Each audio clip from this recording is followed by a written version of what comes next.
AP రాజకీయాల్లో ఇప్పుడు hot టాపిక్గా మారిన అంశం బీజేపీ టీడీపీల బంధం ఒక్కటిగానే ఉంటుందా? లేక భారతీయ జనతా పార్టీ జాతీయ అధ్యక్షుడు అమిత్ షా స్వయంగా తాము వచ్చే ఎన్నికల్లో టీడీపీతో కలిసి పోటీ చేస్తామని చెప్పారు. కానీ తెలుగుదేశం పార్టీ నాయకులు మాత్రం దీనిపై ఇప్పటివరకు ఎలాంటి వ్యాఖ్యలు చేయడం లేదు.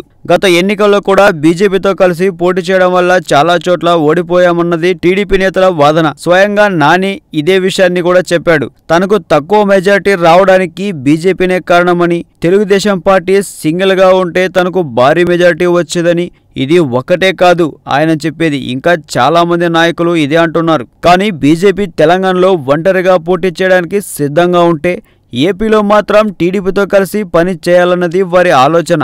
ఈ విషయాన్ని స్వయంగా అమిత్ షాకే ప్రకటించారు. తెలంగాణలో 2 రోజుల పాటు పర్యటించిన అమిత్ షా ఇదే విషయాన్ని చెప్పారు. అయితే ఆ తర్వాత ఏపీలో పర్యటనకు వచ్చారు. ఏపీ పర్యటనకు ముందు అమిత్ షా, చంద్రబాబు ఒకే విమానంలో విజయవాడకు వచ్చారు. దీంతో వీరిద్దరి మధ్య కొన్ని ఆసక్తికర సంభాషణలు కూడా జరిగాయట.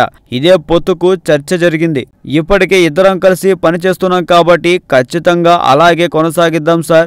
వైకాపా అధినేత జగన్మోహన్ రెడ్డిని దూరంగా ఉంచండి. ఇప్పటికే ఆయన ప్రధానిని కలిశారు. ఏపీలో బీజేపీతో కలిసి పోటీలో దిగుతామని కొంతమంది వైసీపీ నేతలు చెబుతున్నారు. మీరు మాతోనే ఉంటానంటున్నారు. ఖచ్చితంగా మీరు మాతోనే ఉండాలి.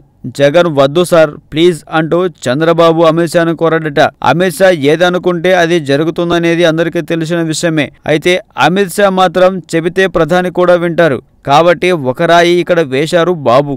అన్నీ విన్న అమిత్ షా అలాగే చూద్దాం బాబు గారు అంటూ భుజం తట్టారట. ఇదంతా విమానంలో జరిగింది. చంద్రబాబు మాత్రం ప్రస్తుతం అమిత్ షా ఇచ్చిన హామీతో ధైర్యంగా ఉన్న తర్వాత జరిగే ప్రమాణాలు ఏ విధంగా ఉంటాయన్నదో వేచి చూడాల్సిన పరిస్థితి. జగన్నే దూరం పెట్టమని చెప్పిన బాబుకు నేనే టీడీపీ నాయకుడిని కాదు, ఒక జాతీయ పార్టీ అధ్యక్షుడును, నాకు తెలుసు ఏమి చేయాలని బాబుకు మైండ్ బ్లాక్ అయ్యే జవాబు చెప్పాడని తెలుగు తమ్ముళ్ళు బాధపడుతున్నారు.